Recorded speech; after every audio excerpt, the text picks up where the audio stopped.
You ever drive down a road and think, how in the world did this place get its name? Well, if you've ever cruised through good old Gouverneur, New York, and maybe passed by the Fox Farm Road, you might think, oh, well, that's easy. There's probably a fox farm here. And you might be right. Kind of.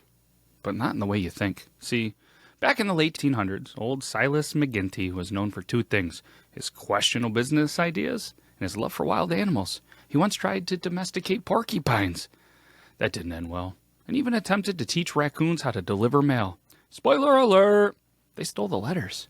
But his biggest idea, the one that put him in history books, was the Great Gouverneur Fox Ranch.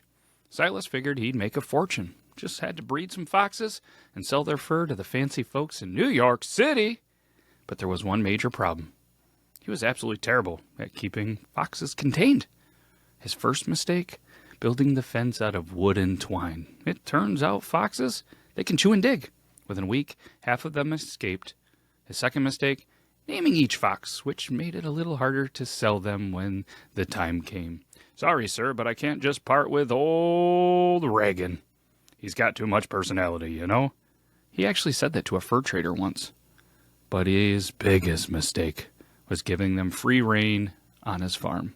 Those foxes took over. They outnumbered the chickens, chased off the cows, and even learned how to open the feed bins. At night, the farm sounded like a fox opera. Howls, yips, and the occasional sound of Silas yelling, "Get back here with my boot, Mortimer!" Eventually, the foxes weren't just living on the farm. They had spread into the woods, the fields, and even the neighbors' yards. It got so bad that when travelers asked for directions, locals would say, "Just follow the foxes. They'll lead you to the McGinty's place." And you wouldn't know it. That stretch of land, it actually became known as the Fox Farm Road. Fun fact break! Before we finish the tale, let's hit the pause button and learn a little bit about some facts. Gouverneur, New York, Marble Town. It's famous for its high-quality marble, so much that it's actually nicknamed Marble City. You can actually find marble in the buildings all over the country, even the U.S. Capitol. It's home of the Lifesavers. The creator, Edward John Noble, the man who made Lifesavers candy a household name, was from the Gouverneur area.